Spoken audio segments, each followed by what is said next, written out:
the Age of Fission radio show with your host, Lonnie Clark. We stand together and accept that we now live in a world transformed by Fukushima.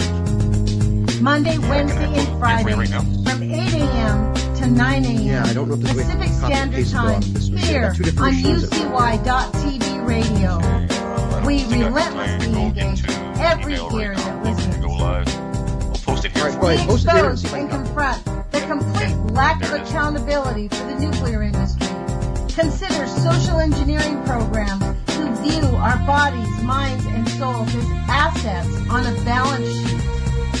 We discuss vital current issues, interview activists, and engage our audience in an effort to allow all voices to be heard. The Age of Fission radio show creates a venue that all will choose. We encourage our listeners to reclaim their power and their courage to take action and save our planet from the ravages of greed and indifference. Our actions matter. Every voice matters. We remind our listeners that happiness is resistance.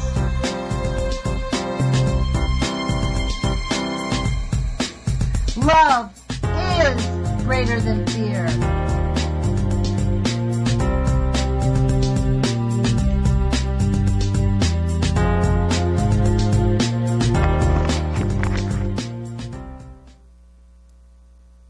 Well, good morning, ladies and gentlemen, boys and girls, you gators and grannies, to this Friday morning edition of The Big Puzzle. I'm coming to you live from my kitchen in northern British Columbia through the facilities of UCY TV. Welcome to the show, and thanks for joining in. Well, today, if there isn't a Canadian agency that is aware of me, they definitely will be after today, because I'm joined by the one and only Kevin J. Johnston. Kevin, I would describe him as a firecracker and a true patriot, and a gentleman that is absolutely devoting all his time right now to exposing the corruption and the going-ons inside our Canadian government that directly affect our freedoms and our future.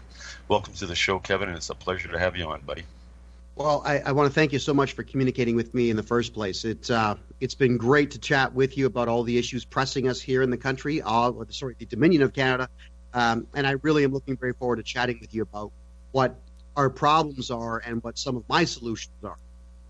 Well, let's get right into that, Kevin, because there is a ton of things that have gone on inside this Canadian government that has my blood absolutely boiling. I would say that anybody in Canada that really isn't aware of what's going on inside our government right now would have to have their head in the sand, because we are seeing a blatant, outright attack on all our freedoms, our democracy, our finances. The whole thing right now is just a joke. And my blood boils. I'm going to try not to swear today, okay, Kevin? I'm going to really make an effort not to swear. But when I get talking about Justin Farthead, I want to swear. So, anyways, let's get right into it. What's top on your mind right now, Kevin? I've been watching your shows lately, and what's on your mind? Well, I'll first off get into the idea or the fact that I started up a website called freedomreport.ca. I did that back in January of last year when it was brought to my attention that there was a radical imam who has admitted publicly to being a wife beater, but also admitted publicly to being someone who teaches young Muslim males how to properly beat their wives. This is in the city of Brampton, which is right north of my hometown of Mississauga, within the region of Peel. The region of Peel has 3 cities within it: Mississauga, Brampton, Calgary. 1.6 million people live in there, and the public school system, which was awful to begin with, listened to this man. He came demanding that they be allowed to utter hate speech on Fridays by turning all cafeterias within all schools in Peel region that are publicly funded into mosques where they can spew anti-Jewish and anti-Kafir sentiments unmolested and unreported. What that I tried to fight the school board, but they wouldn't listen. So I have to assume that someone's getting the palm trees there. But also, they do give the answer that they're terrified as a school board of the punishments that may or may not be handed down by the Human Rights Tribunal of Ontario. But either way, they granted this to this wife guy, and they granted further prayers uttered in Arabic without anybody seeing the prayers. And I took exception to that. I realized Democrats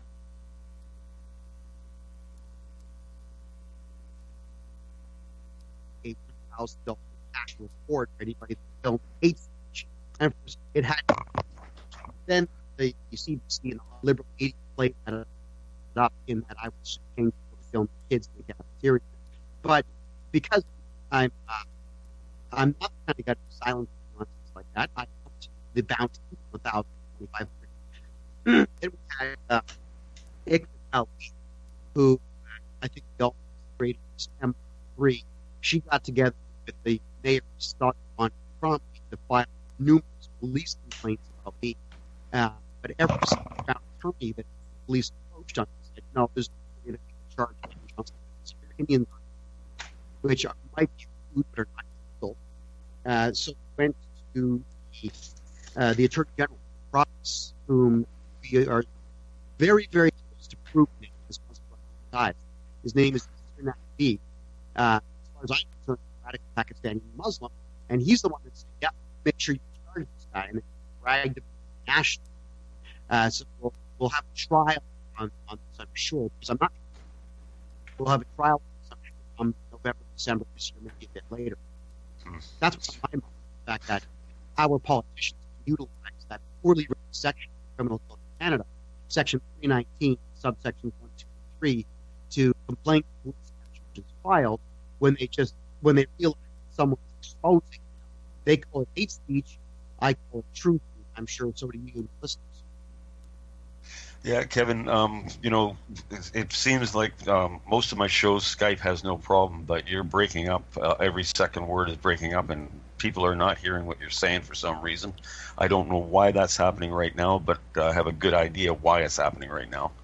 I got the gist of what you're talking about, but this is really kind of an ugly situation right now that people in the chat are telling me that you're breaking up and you're breaking up on my end, so I don't know what I can do about that at this particular time. I'm going to do it from a different machine. Tell you what, I'm going to hang up the call, and if you could call me right back, I'll take the call on a different machine, different microphone, different setup. Okay, let's try that then, Kevin. You hang up, and I'll call you back in 1 minute here. Well, sorry about that, guys. We'll get Kevin right back here, and he has a lot to say today.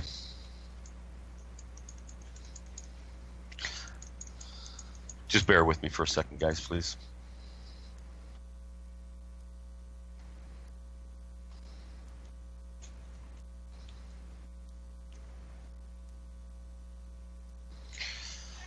I hate dead air.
Okay, are we back, folks? Can somebody in chat let me know we're back on the air? It looks like we're back here. And Kevin, let's hear you talk again. See your sound this time. Okay, we're back on the air, Kevin. And can everybody hear me okay now? Yeah, you sound a lot better, buddy. That sounds like Kevin Johnston. Not. Yeah, we can hear you great now, Kevin. Yeah. Go ahead. Maybe you can just reiterate on a few of those points. I'll tell you why. Yeah. Well, first off, I'll tell you why you hear me better. I'm using a Windows 7 machine now as opposed to a Windows 10 machine. Windows 10 absolutely sucks. But what I was saying here is that I've been teaching Canadians about the danger of political Islam, and of course, radical movements in general, like Black Lives Matter, Antifa, the Communist League, and now this really crazy LGBTQ community that's gone out of their way to change the way people think and speak. That's what Jordan Peterson's battle's been all about.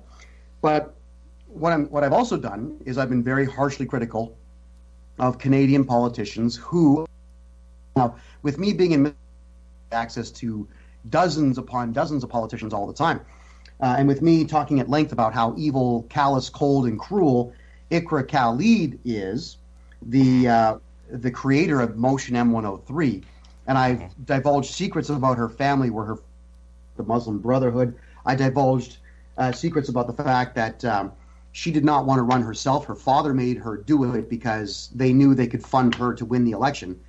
And I also, with me running for mayor of Mississauga, I said the first thing I'll do as mayor is we're going to arrest Iqra Khalid,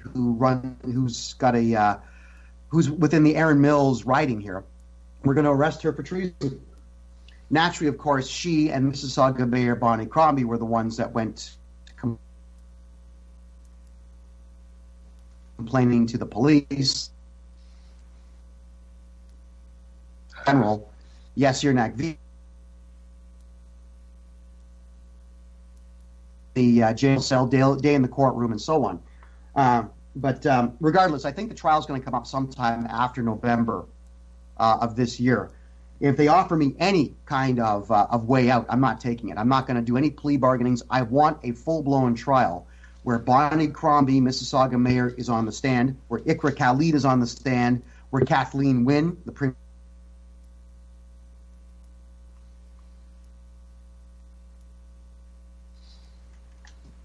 to the tune of this might cost the Ontario government between $7 and $10 million to prosecute a non-crime. And that's how it works in Canada. When your politicians are being exposed by you, Canada, they can use Section 319 of the Criminal Code to charge you with bogus charges. And when M103 does eventually become the law under jihadi Justin Trudeau, they'll be able to arrest you on blasphemy charges. That's where Canada's going. It's a very, very ugly, swirling toilet bowl. It's a real slippery slope we're sliding down right now, Kevin. And my hope is that Canadians really wake up to this and that we get this guy out of Parliament now. The mechanism for doing that, I don't know if that exists outside of criminal charges, but if a Prime Minister in Canada was ever eligible for criminal charges, I believe it's Justin Trudeau. Just his idea of bringing ISIS fighters back into Canada is appalling, and the whole world is actually laughing at Justin Trudeau right now. We are being mocked for our idiocy of actually thinking that we can bring these people back into Canada and reintegrate them into Western society. But this is just one of the boneheads. Most countries around the world, when they catch wind of the fact that these ISIS fighters are going to try to come back and repatriate, most countries just have them assassinated. That's the way that it works. This country here, we give them $10 million, free dental, free place to live. And then we send the CBC out there to have them tell great stories so that we can get the public to think, oh, these guys are wonderful. Maybe a touch misguided, but wonderful. Well, I can't pull the guy's name off the top of my head, who was just charged with 8 counts of sexual assault. Trudeau's poster boy. Oh, Doyle. Yeah, that dude. Doyle. Yeah. Doyle or Doyle? Yeah. Yeah, well, he's the guy that, Trudeau had him in his office and took pictures of his kids sitting on his lap, and now he's up on 8 charges of sexual assault. I think it's 2 charges of confinement, 2 charges of uttering death threats, blah blah blah blah blah. Oh yeah, and that's not looking very good, is it? Actually, the big one, the one that concerns me the most about him, is the charge of forcing someone to ingest a noxious substance. So, I mean, here's what I perceive with this guy. For those who don't know, it's Joshua Boyle, who's a white guy, was once married to Omar Khadr's sister. He's obviously radicalized beyond reproach. He's got this American white wife. I'm sure he beats her on a regular basis. They go out to Afghanistan to hike. He lays the claim to the fact that they were imprisoned by terrorists. That's what he says. He lays that claim. But judging by what type of individual this is, listening to the guy talk, watching his demeanor, and now with the police having issued 15 charges against him, I have a different theory. My theory is this guy beat one of his kids to death and blamed it on Al-Qaeda, beat the crap out of his wife on a regular basis, and then realized, I miss hamburgers and I miss TV and I miss hot showers. They come back here. Jihadi Justin Trudeau makes himself look like a total idiot by inviting them to his personal chambers. And then a few weeks later, he gets arrested on 15 charges. Yeah, he probably beat the hell out of his kids and beat the hell out of his wife. He's probably got a couple of sex slaves on the side. As Islam dictates, he is allowed to do so. Maybe his wife objected and he beat her further. But this noxious substance, judging by this guy, and I hate to sound gross, but judging by this guy's character, I think he's either forcing his wife or kids or all of the above to eat excrement and to eat chemicals just to make a point. This guy is gross in every way a male can be gross. So I'm not going to use the word man to describe him. But then you look at his parents, and both of them are deathly stupid and immensely overweight, just sitting in chairs. You can tell that they've not been involved in his life in any way because they're not even involved in their own lives. So, I mean, parenting obviously is a huge problem in this country. They let their son become this kind of a jackass, violent individual. They did nothing to stop him, obviously, when he was violent, when he was young, and they allowed it to just perpetuate itself into adulthood. And instead of coming out publicly and saying, I condemn what my son has done, my son is an ass, and when I see him, I'm going to beat some sense into him. No, what they do, he's a good boy, and they're prepared to forgive his fool. You know, if you're a parent out there and your kid has any signs of behaving like this Joshua Boyle guy, you got to lower the boom on that kid right away. You got to beat the violence and the stupidity out of him. This is ridiculous. As a society, we are crumbling because nobody wants to be a man anymore. Nobody wants to be an adult anymore. And here's the end result, is that white Canadian-born males, not men, males, become radicalized very rapidly and behave just like ISIS individuals who kill, rape, steal, pillage, and beat. That's what they do. This guy serves no purpose, and now as taxpayers, we have to pay for his prosecution and then pay for his incarceration. You know, why did we not just end this guy when he was in Afghanistan? Well, you're right, Kevin. You know, countries like France and Germany, if your citizen goes to, say, Yemen and becomes radicalized, they put a kill order on you. And what's our prime minister do? He tries to tell us that he's going to reintegrate these guys into society. If anybody was eligible for treason ever in Canada, it should be Justin Trudeau, because what he's doing is directly threatening the lives of Canadians. But we know the agenda, and it's really deep, and it's really dark, and it's really ugly. And I really hope that Canadians can wake up to this before it gets to a point where we're not going to be able to talk anymore, because freedom of speech is under attack in this country in ways that I never envisioned in my life. I mean, M103 and Bill C-16 and every bill they bring out is just another attack on free speech. You know, you give them an inch, they're going to take a mile, Kevin, and right now they're taking an inch, and hopefully we can stop them from taking that mile. Well, we certainly hope so, but you want to talk about freedom of speech. And again, I don't think you heard at the beginning. If you want to find out more about me and what I represent, simply go to freedomreport.ca. I've had 4 YouTube channels shut down. Not for uttering threats, not for profanity, not for nudity, not for copyright infringement, not for demeaning behavior or demeaning language, but just because I tell the truth and I ask a lot of questions. So the first video that I had pulled off of my first YouTube channel, which broke 2 million views inside of a couple of months, was me begging Donald Trump when he first was inaugurated, "Hello, Mr. Trump. Kevin J. Johnston here, Canadian patriot, Canadian citizen. I need you to do me and every Canadian a favor, and that is put Justin Trudeau over your knee and spank him into manhood." It was along those lines. I mean, I cracked a bunch of jokes while I was stating it, but I did state very clearly how dangerous Justin Trudeau was and how beneficial to the world Donald Trump is. And that video obviously was seen by the Liberal Party of Canada because it was down within 12 hours.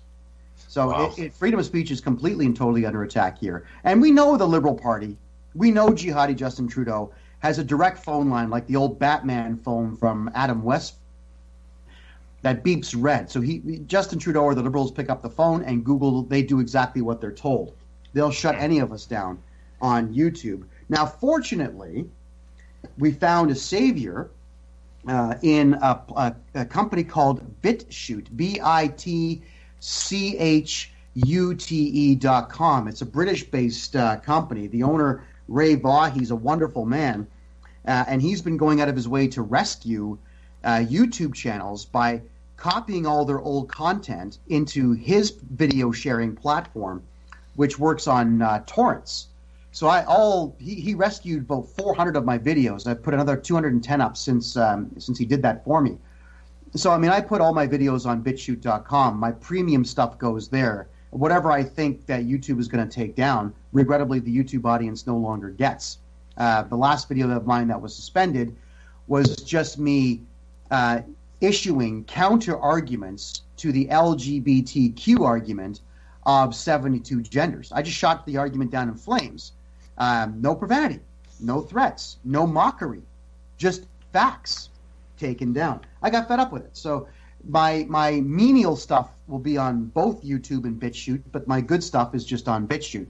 At least we have social media platforms doing their best to offer that type of freedom, like Minds.com is better than Facebook now. Gab.ai is far superior to Twitter now. And BitChute.com is far superior to YouTube. So if we're going to be doing this together as a unified force, everybody, you got to go to those alternative, conservative social media platforms, because the mainstream will just do what the Liberal Party here tells them to do. Well, you brought my attention to BitChute yesterday. I wasn't actually aware of it up to yesterday, Kevin. I have to apologize for that, for keeping my head in the sand. But I'm looking at it now, and I'm going to be using this platform. Any platform that supports conservative opinions, I am definitely going to get behind, and I think people should have a real good look at what you're talking about here, because they are. Well, the good news. Yeah, what's really cool about it too, though, is if you have a YouTube channel, you don't actually have to manually back everything up to BitChute. What you do instead is you simply tell BitChute what your YouTube channel is, and it automatically pulls all your videos in, including title, text description, the video itself, and the video thumbnail that you uploaded to YouTube. It puts all that in automatically. So you can simply just upload to your current YouTube channel, right, and have BitChute do the work for you afterwards. So it's an automatic backup that's completely public and completely stable. I absolutely adore the platform. I got to step away here for about 15 seconds. Kevin, can you just cover me for 15 seconds? I'd love to. I'd absolutely love to. Okay, I'll be right back. Yeah. Well, you're going to find everybody. I know it's a bit frustrating to deal with Minds.com and Gab.ai because they're so new, but they work. And I'll give you all a quick example of what I'm talking about there. Whenever I would put links out to articles of mine or videos of mine in Twitter about 4 or 5 years ago, I always got back a 3 to 5% response or click back. Obviously, Google Analytics will tell you that stuff, and so will private analytical software. But with all the left-wing nonsense that Twitter is forcing on us, my clickbacks on Twitter have dropped to less than 0.1%, to the point where I only use Twitter as a formality for no other reason. But on Gab.ai, which is the Twitter alternative that I've decided to spend all my time on, every time I send a link out, I get a 5 to 8% clickback, which is just dynamite. So at least what we can say is this. Twitter is something everyone has just because it's part of the lexicon. But Gab is something that works well because everyone who's joined it is actually using it. And it is a conservative place where everyone is telling the truth. And you'll find that people on Gab who issue falsities, just statements, they get shot down in flames pretty fast. And so long as you're not threatening anybody, Gab does not interfere with the conversation. I've had 2 Twitter accounts, for example. One of them actually was shut down because a guy named Ian, I forget his last name, but one of the lead DJs in a tribe called Red, he decided to start complaining about my tweets. He'd throw a bunch of insults at me, and I would ask him to debate me, which he did once and lost. So he got together with a bunch of his friends and registered enough complaints on Twitter to have my account shut down. Gab ignored him in its entirety, and that's the way it has to be, or should be. So start getting into the alternative social media platforms. Don't give the main ones all of your focus. Give them only half of your focus, and start utilizing the other ones, because we have to be able to speak freely. Sorry, go ahead. I realize you're back. Yeah, no, yeah, my dog was outside. He was barking his head off because he doesn't like to be out in the snow. So I had to go let him in because he wasn't going to leave me alone. But yeah, no, I'm gonna have to start looking into this myself because on all my radio shows now, it seems like we're being attacked or we have interference, or when we get talking about a vital issue, magically we'll have interference on the line. We should actually say good morning to the Canadian Intelligence Services this morning, Kevin, because they're listening to our conversation. And, they are. They are any other age? But, of course they are. Yeah, but what I'll say is this, though, is that entities like CSIS and the Peel Regional Police Force here and whatnot, they do have my support because we need them. I mean, without a police force and without a spy agency protecting us, we're done. And you'd be amazed to find out just how many police officers contact me on a regular basis to offer information to me on cases that are ongoing. They can't, of course, say anything about it because that's against their policy or against what their chiefs will say. But the police are on our side, and that's the part you do need to consider. They can't pipe up about it. There are a number of teachers that despise education and all this LGBT and Islamic indoctrination in the schools. So they tell me about it privately. They give me all kinds of great information. The reason I am a wealth of knowledge on all these subjects is because so many people in the fields are staying anonymous, but they're sharing it with me, and the information, when I do check it, it checks out. So I'm not concerned that police forces are listening to me. What I'm going to say is, hello, Justin, I know you're listening. And as always, Liberal Party, nobody on this show is going to say anything that you can use to incriminate us because all we're doing is telling the truth. That's it. Exactly. So exactly. Good luck. Yeah, it's funny, Kevin. The other day I was playing hockey and I was in the dressing room, and there's an RCP guy that comes in and plays hockey all the time. And I was sitting beside him, and we started talking about Trudeau, and we started talking about things in the Canadian government. And I'll tell you, his responses were not positive, but he is limited in what he can say. But he definitely shares my sentiments and is concerned about what's going on in the country. And this is an RCMP officer, so they are aware. And anybody that really is paying attention to what's going on in our country is gravely concerned right now the way we're going. And we got to stem it. And I think the way we do that, Kevin, is just what you're doing, and what I'm trying to do is just educate the public to what's coming in the future if we don't stand up against this right now. Well, I'll tell you what's coming in the future, everybody, is a collapsed economy. That's what's going to happen. The Canadian dollar will drop to 20 cents of its current value, and then what? What happens? We start third world country. Yeah, you'll get the hyperinflation thing. Every time a currency begins to fail, governments just print more of it. That's proven history in history throughout history. The most recent example would be their inflation was doubling every 24 hours. So they were actually printing $1 trillion notes, and that still would not even get you a loaf of bread. It'll happen. And when it does, you can expect mass thievery and mass violence, and everyone will kill you for what you've got. We have to stop this now. Now, do we state that every single politician in this country is in on some type of master plan to have this happen? I would say no. I think majority of them are just really stupid. And I know this because of the number of politicians that I speak to on a regular basis. A lot of them know how to play the game. I mean, they're very good at that. But when you start talking about outside influences, or you start talking about science, literature, history, art, math, whatever, they just don't know. It's almost like you need to be a mundane, lazy, uninformed individual to be a politician in this country. I mean, Rachel Notley, she's stupid. That woman is undeniably stupid. I don't think that she's part of some master plan to destroy Alberta. She doesn't know any better. And we no longer have the luxury of sitting back and not learning about who our politicians are and voting in ridiculously over-the-top stupid people. You need to pay attention to who everybody is and listen to them all intently. Watch their body language and begin to decide for yourself who you're going to vote for. Forget what CBC says. Forget what the Toronto Star says or CTV or any other major outlet. They're just going to lie to you. They're going to lie to you. Flat out, they're going to lie to you and call guys like you and I criminals and bad boys. Well, they want us to be in fear, Kevin, and I will not stand in fear. I will stand against these guys until my last breath comes out of my mouth, because I see what's coming for my children in this country. I see how the government's destroying our economy.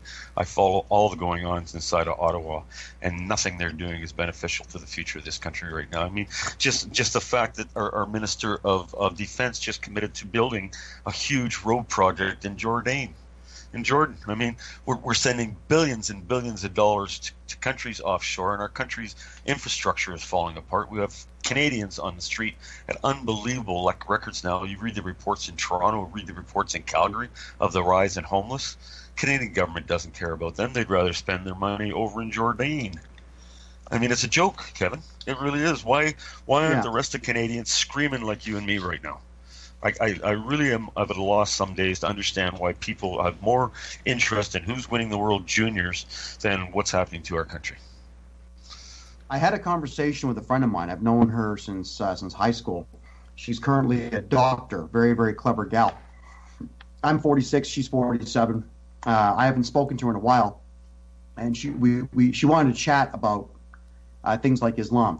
She wanted to tell me that Islam is a religion of peace, and that she had read the Quran, and that she thought it was a peaceful book. And I asked her which version of it was. What was it that you read? Yeah, what chapter did you read? Did you read one parable? Did someone point out which one to read? Did someone put toilet paper squares on the pages that you're supposed to read and tell you just read those? I don't know what you're talking about. So I had to explain the Quran, the tenets of Islam. Some simple things like you must light homosexuals on fire. If you don't, you are a bad Muslim, according to the imams that will invariably tell you what to do with your life. Women are half the value of a man. So you get raped, there has to be 3 women witnesses to 1 male witness. And even then, he's still going to walk. That's just how it works. I explained all of that cruelty. And I had to explain to a doctor, somebody who works on spines and on hip joints and whatnot. I mean, we're talking about, she's a phenomenal surgeon, this person, but knows nothing about the economy, knows nothing about this LGBTQ stuff. I told her, your kids are right now 7 and 10 respectively. As soon as they get to high school, they're going to be taught that Islam is good. They're going to be forced to freaking pray in the cafeteria, and they're going to be taught that as girls, they're really boys in disguise. They're going to be taught, they teach all the boys in the class that they're really girls in disguise. Oh, and by the way, anal sex is really, really, really awesome, and here's how you do it. That's exactly what's going on in some schools in Ontario now. And she, of course, doesn't believe me because this is Christmas time, and like you said, she was more interested in, oh, it's my week off, I want to watch some hockey and decompress. Okay, well, decompress, but spend 3 hours a day figuring out what's going to happen to your kids when they get to high school. I mean, these are your kids, for God's sakes. Think about it. Don't tell me that I'm wrong, and then don't tell me that I'm interfering with your pleasure, that you'd rather talk about personal stuff. I mean, what can I tell you about my personal stuff? Hi, we've known each other for 30 years. I currently have gray hair. I stand 5'5"1/4". I weigh 225 pounds.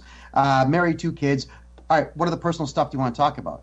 I mean, like, do you want me to get into what I like in bed? Think about this. What I'm interested in talking about is where the country is going. But here we are, is a woman whose IQ is off the charts wants to tell me that I'm wrong in what I'm saying about Islam, the LGBTQs, Black Lives Matter, Antifa. She wants to tell me that I'm wrong. I'm the journalist that investigates this stuff. And it's not that she believes that I'm wrong. It's that she doesn't want to hear it. It's because it's not happy. It's not Papa Smurf and Smurfette having an ice cream cone. It's real life. And Canadians don't want to think about real life, no matter how smart they are. I say shame on them, Kevin. Shame on all of them. Well, if you have kids, you're not concerned about where the country's going, shame on you entirely. Exactly. What is it going to take for Canadians to start growing some balls, Kevin? I mean, I talk to people all the time, and they're more concerned about who won the hockey game or what's going on in the World Series or blah, blah, blah. But no attention is being paid to what's going on inside our government. They figure out everything's fine, nothing's wrong in our country, man. But they, of course, get their information from CBC or CTV. You have to get away from mainstream media, for one, because anything they tell you is a lie. They're controlled by the entities that are destroying this country. I mean, what is it going to take really for us to rise? And what's the mechanism, Kevin? Well, the mechanism is that they have to witness everything that they hold dear be taken from them in some way. They need to see an economic collapse. I've got a real simple story, and I've got a book coming out in about 5 weeks that you're all going to love, where I tell the story of a power failure that we endured here in Mississauga. It took place 5 Christmases ago, and it was only about 2 major blocks of the grid. So I would say about 5 square kilometers were out of power for 9 hours maybe.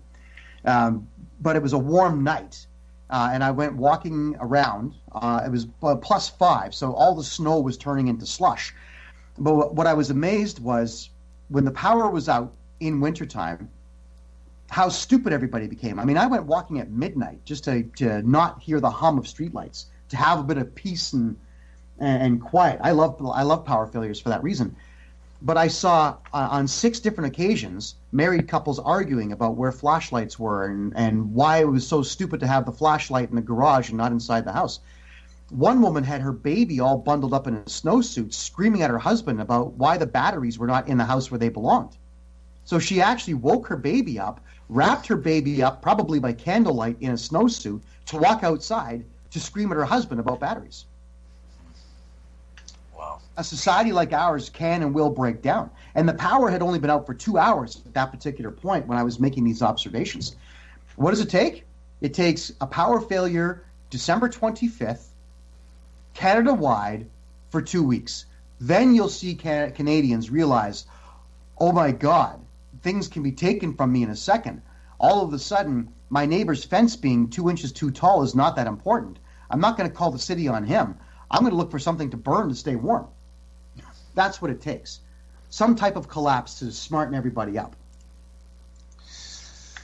You're right, Kevin. I don't think a lot of Canadians will actually, it's a sad thing to say, I don't think a lot of Canadians will actually get involved in standing against this until it directly affects their lives.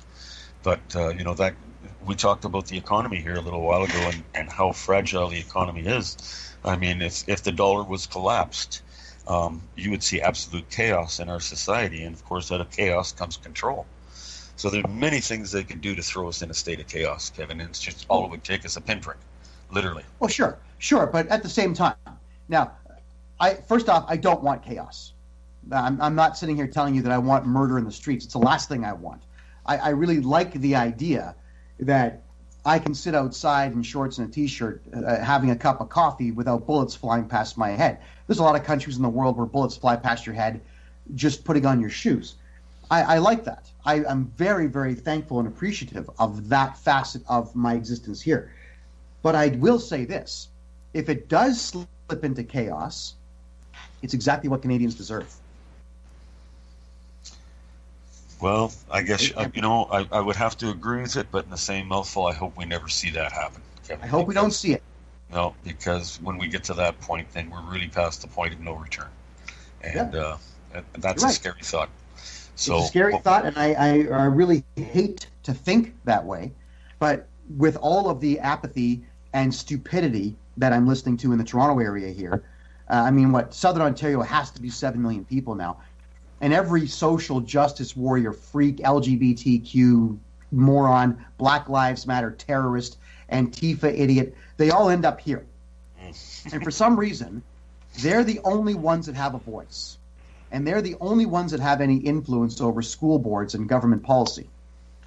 And Canadians just sit back, and when I tell them what Antifa is, they don't believe me.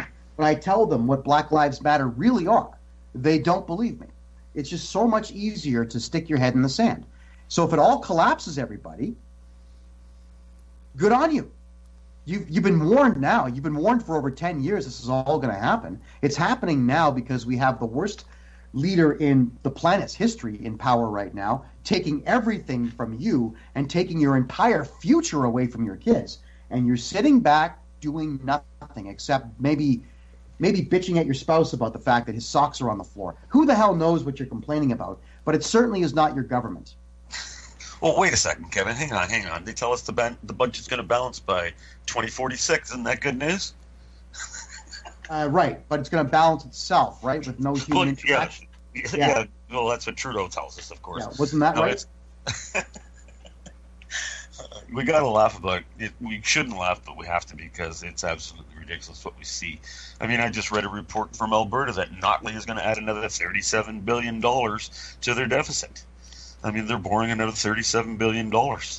I mean, we're being put into a position where we're never going to be able to pay off our debt. And, of course, it's all by design. It's going to get us to a point where they will collapse the economies.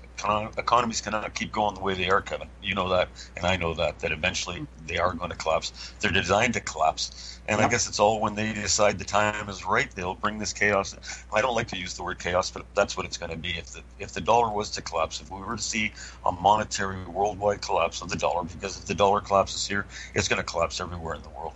We know that the bond markets are on a bubble right now, that it would only take a prick, literally, a tiny little pinprick, to bring the dollar down. And when that happens, we are going to see chaos in our society, and it will achieve the goal that they want to see happen. So we really got to be aware of that, guys, that, you know, we're sitting on a very, very volatile situation as far as economies go.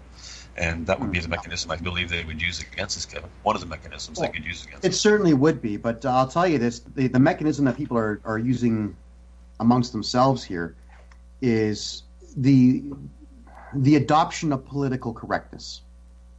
For whatever the reason, first off, I remember this crap started as early as 1991. I recall political correctness as a term, which I had never heard until I hit college. Then all of a sudden this term came out there. And then Canada AM, remember that stupid show, in 93 to 94, that term politically correct, the commentators on national television were constantly saying, well, that's not really politically correct, is it? So I remember the birth of the term. And I remember how angry people were in the 90s during the grunge rock phase of North America, and we all gave the middle finger to that type of thinking. But everyone's adopted it now. 2 decades later, everyone's adopted it.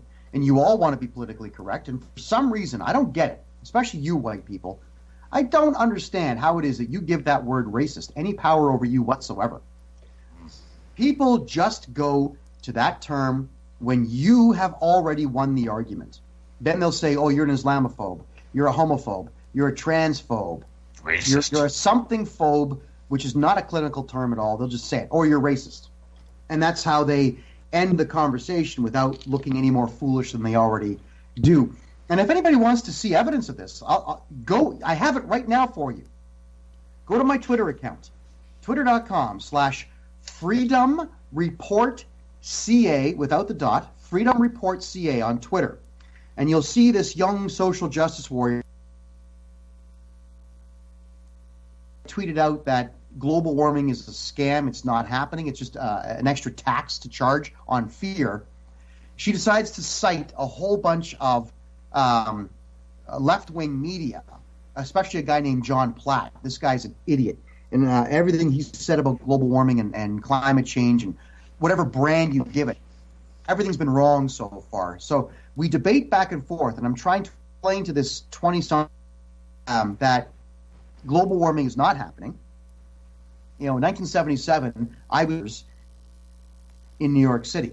So they rebranded everything and changed it in 1986 to global warming, global warming, global warming. It was nonsense. I said, there's money in this. There's money in fear. If the media can keep you afraid of something, you'll buy their newspapers, or you'll buy advertising in their newspapers.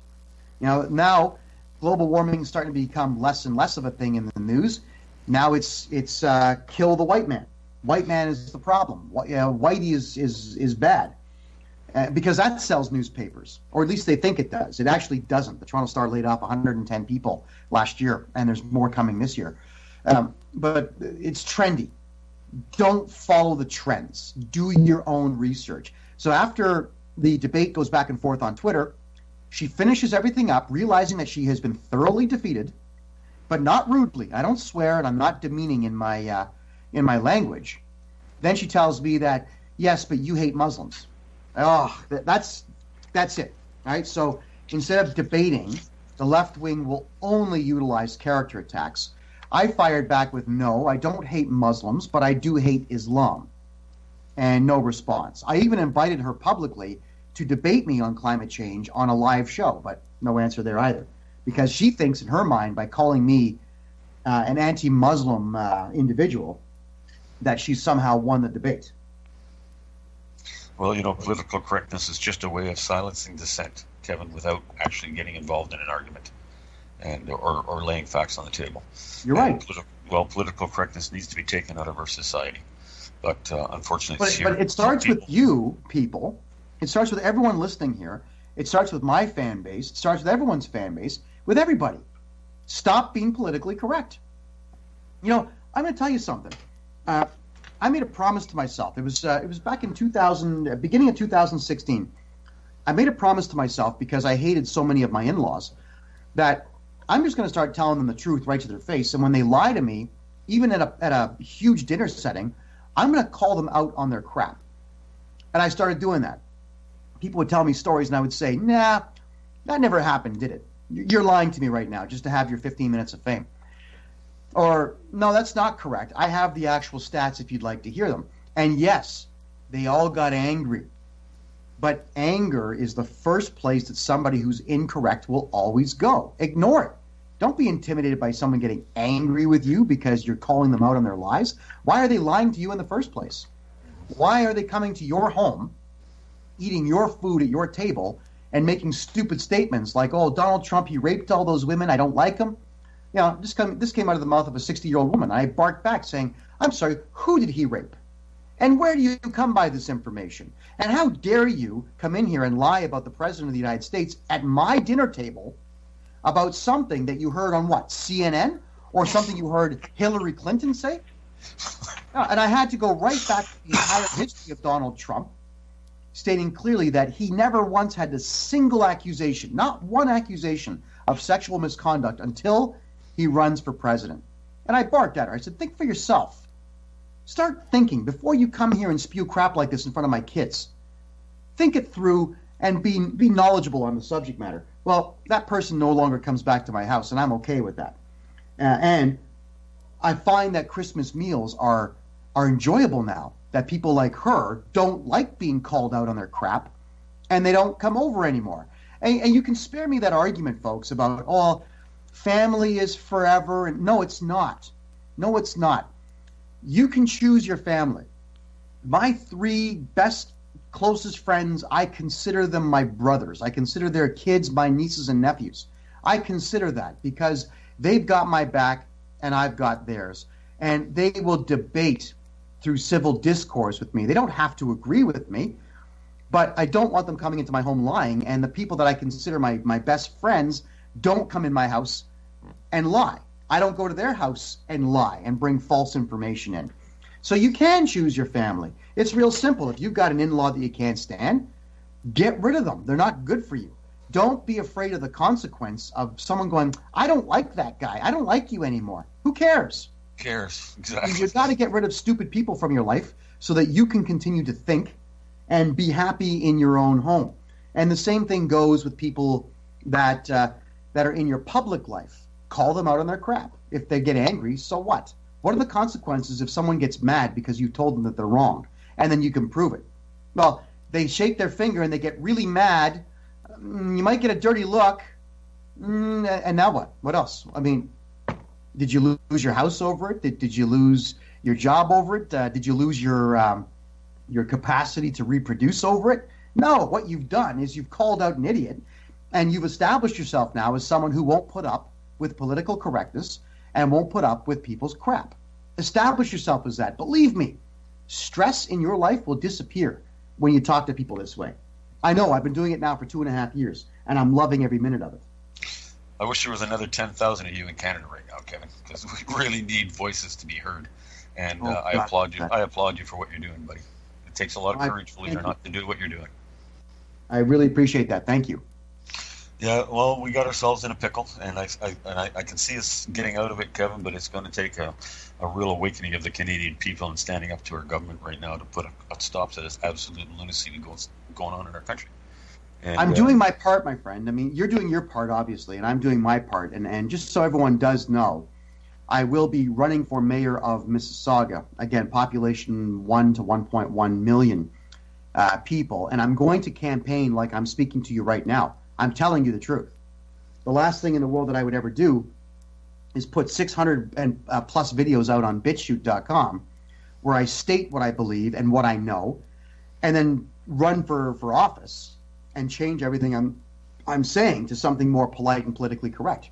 I mean, I won't be up on stage swearing, but I certainly will be on stage calling out everyone's BS when I do so. And I will tell the truth. And one of my campaign promises is this. Special interest groups that are sucking millions of dollars out of the taxpayers of Mississauga and offering nothing in return, they're all gone. All that funding to all that stupidity is history. If you are a man who's 6'6", with a beard and a dress and high heels, and you think that you're a woman 3 days out of the week, and you're getting funding from the city, guess what? You're going to have to go and get a job because your funding is history. Your LGBTQ political movement is going to be called out for exactly what it is, a bunch of lazy people looking for free stuff. The Canadian taxpayer is not giving you free stuff anymore when I'm in office. That is how I'm going to run things. We need just 10 politicians like that, like me in this country, who will tell the truth and not listen or not care one iota when someone decides to bitch and complain. And I know everyone's afraid of the Human Rights Commission and tribunals of Ontario, but if any member of the Human Rights Tribunal was to order me to give anyone money under threat of anything, that's extortion, and I'll place them under citizen's arrest on the spot. You have the right to do this, people. You have the right to defend yourself and hold even people who claim to be judges who are not. You have the right to hold them to account to the law. And I suggest you all start doing so. It's time to hold their feet to the fire. And you doing what you're doing, Kevin, is going to expose a lot of information to people that they haven't heard on CBC, and I applaud you for that.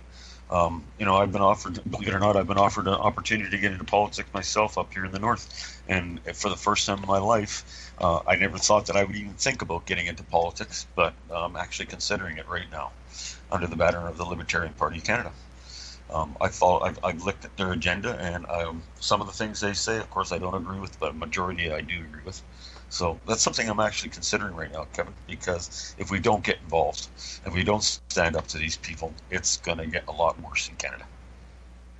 Well, I would say this to you, my friend. Don't think about it. Just go do it. Just forget thinking. Everyone forget about thinking about doing something. Don't think about going to the gym. Just go. Don't think about taking lessons or gun lessons or knife fighting lessons. Just go do them. Go improve yourself in some way. I would love to have you in office up there. Just go do it, man. Please. I'm considering it very, very seriously right now, Kevin. I'm an anarchist. I have completely got away from the system in the last couple of years. I do nothing to support the government in any shape or form. I try not to shop at big companies. I don't shop at Walmart. I'm doing in my own life what I think I need to do to take pieces out of this big cog that's running over to office. But getting into politics would be a huge step in my life. But it's one that I'm really just kind of going, hey, listen, if I don't get in there and have my voice heard, people need to do that right now, Kevin. We really need to sit and look at what's coming for our children. It's our duty right now to stand up to this crap. And I'm heading that way, buddy, to be quite honest. Beautiful. And I hope you win. I really do hope you run, and I hope that you win, because we need someone like yourself who sees through all the crap. You obviously see through it all. You and I both, we understand that everything is a smokescreen. It's all lies. Most of what we hear that's news these days is not news. It's simply opinion columns and conjecture from left-wing nut jobs. And we can fight back with our dollars. Don't spend them in big box stores like you're saying. Don't buy or buy into newspapers like the Toronto Star and the National Post and the Huffington Post. It's all garbage. All of it's crap. The Toronto Star right now has 3 radical Muslims writing for it right now, and one of them made a very clear statement that a white Jewish woman should not be allowed to come to Canada, period. That was Pamela Geller. I met her in Toronto. Thank God. She's a wonderful lady. But the Toronto Star has radical Muslims stating clearly that Jews should not be allowed into the country. Isn't that hate speech? I'm sorry? Isn't that hate speech? I thought it was. Well, shouldn't they be prosecuted? I thought they should. Why are they not? Why are they not? It's like these imams and these mosques that are preaching absolute hate speech, kill the Jews. He doesn't believe in Islam. This stuff is going on in Canada, but you never see a criminal charge levied against these people. Well, of course we know why, Kevin, because they're being protected. When I'm in Mississauga, it'll start happening in Mississauga. It's simple. I'll tell my boys in black, you got to go and deal with this. We cannot allow this kind of thing to happen. And if the police are being told by someone higher up, like the Premier, Kathleen Wynne, simple, I will go out and make the citizens arrest myself. I'm not interested anymore in allowing any more of this left-wing dogma being shoved in our... None of it is of any benefit, first to the country, and secondly to the entire existence of our species. If we want to be here in the year 3000, left-wingism has to go and Islam has to be banned. That's just the way that there's no other religion out there making a political play to run the world. Most of them are struggling just to stay alive because secularism is where it's at. So factor that in, everybody. Islam is bad. It doesn't matter who it is. If anybody is a member of that particular ideology, they can be influenced to do rotten things. And when push comes to shove, somebody who will do Islam's say when the country's in trouble and not what is better for the country. They'll just do what is good for Islam. Exactly. And it's regrettable. On a dime. It's regrettable that we have an ideology that ever existed like this in human history. And you have to remember, everyone, it was simply made up by a narcissistic psychopath who just one day said, you know what, I'm not getting laid enough. I haven't stolen enough. I haven't killed enough people. And I'm tired of being some guy that just lives in a tribe alone. So let's make up this new thing and see if it works. And he got laughed out of Mecca and Medina. So he went and he hired thugs. He went and hired caravan robbers and bandits and created this ideology, not religion, created this ideology. And he was obviously such a good murderer and such a good warrior when he was attacking unarmed towns and villages that 1,800 years later, we're still putting up with his crap. We're down to the last minute of the show here, Kevin, believe it or not. Really quickly plug your sites again so people know where to find you. And we got about a minute left here. All right, everybody, listen, if you want to donate to the cause, my name, kevinjjohnston.ca. Feel free to throw a couple of bucks my way. Doing what I do is very expensive, and there's no paycheck attached aside from whatever donations come in. If you'd like to watch my archived videos, every single video that I have produced so far for 2017 and 2018 is on freedomreport.ca. That is freedomreport.ca. Send me an email, throw a phone call at me here. I love answering questions. And if you've got your own internet show, I certainly guest on that. Thank you so much for having me. Kevin, I look forward to talking to you again, buddy, in the very near future. We will. We will talk. Definitely. Yeah, we will talk. And thanks for joining me today, and thanks for sharing this information with our listening audience. And Happy New Year, Canada. Yeah. Well, 2018, I think, is going to be a pivotal year, Kevin. We're either going to sink or swim, and I don't want to see us sink, guys. So really take to heart some of the things that we've said today and get involved, because it is critical now that we do get involved. Been a great show, Kevin, and it's a lot of fun. It's a lot of fun, and we will be talking to you again, buddy, in the very near future. One last thing, Kevin, before I go. I got a sister in Mississauga that is totally aware of what's going on, and she saw that you were running for mayor, and I know she would like to get in touch with you and offer her support and anything she can do to help you with this campaign. There you go. All right. Appreciate that. Thank you so much. Have a great day, folks. Okay, folks, thanks for joining in. See you next week. Same time, same place. God bless you, and I love you all. Have a great week. Bye for now.